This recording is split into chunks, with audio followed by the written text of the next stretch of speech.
అమెరికాలో గ్రీన్ కార్డుల ఆమోదం ఆలస్యం ఫలితంగా అగ్రరాజ్యంలోని లక్షల మంది విదేశీ యువతపై వీసా కత్తి వేలాడుతోంది.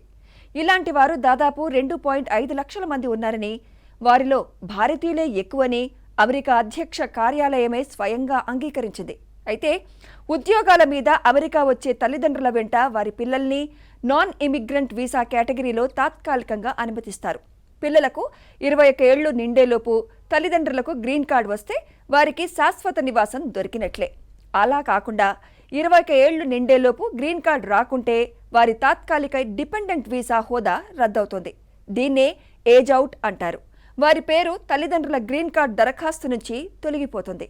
ఫలితంగా వారిని అమెరికా నుంచి పంపించేస్తారు.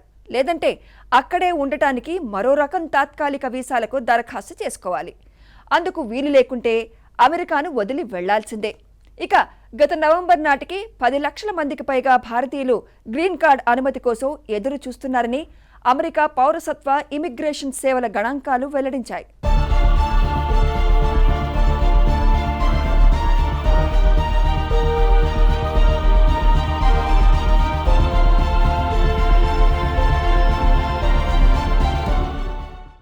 అయితే 21 ఏళ్ల వయసొచ్చిందనే కారణంగా లక్షల మంది యువతరంపై వీసా వేటు వేలాడుతోందని, కాంగ్రెస్లో తీర్మానమో చట్టమో చేయడం ద్వారా వారిని ఆదుకోవాలని కోరుతూ 43 మంది రిపబ్లికన్, డెమోక్రటిక్ పార్టీల సెనేటర్లు బైడెన్ ప్రభుత్వానికి లేఖ రాశారు. ఇంప్రూవ్ ది డ్రీమ్ అనే సంస్థ వీరి పక్షాన 100 మంది సెనేటర్లను కలిసి విజ్ఞప్తి చేసింది. కానీ అది కొలిక్కి రావడం లేదు. అమెరికా అధ్యక్ష ఎన్నికలు సమీపిస్తున్న తరుణంలో ఇది రాజకీయ అంశంగా మారుతోంది. లక్షల సంఖ్యలో ఉన్న విదేశీ యువతపై ఇమిగ్రేషన్ కత్తి వేలాడటానికి రిపబ్లికన్లే కారణమని అధికార డెమోక్రాట్లు ఆరోపిస్తున్నారు. ఈ మేరకు శ్వేత సౌధం అధికార ప్రతినిధి తాజాగా బహిరంగ ప్రకటన చేశారు.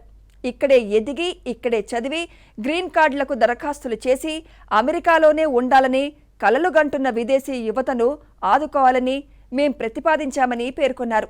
ఇందుకోసం సెనేట్లో ఇరుపక్షాలు కలిసి తీర్మానించాలని కోరినా రిపబ్లికన్లు అడ్డుకున్నారని తెలిపారు.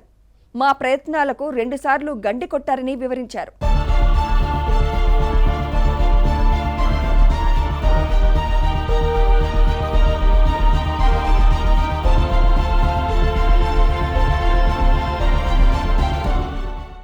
మరోవైపు తల్లిదండ్రులతో వచ్చి అమెరికాలో చదువుకున్న వారిలో 87% మంది సైన్స్, గణితం, ఇంజనీరింగ్, మెడిసిన్, ఆరోగ్య రంగాల్లో నిపుణులే ఉన్నారని గణాంకాలు చెబుతున్నాయి.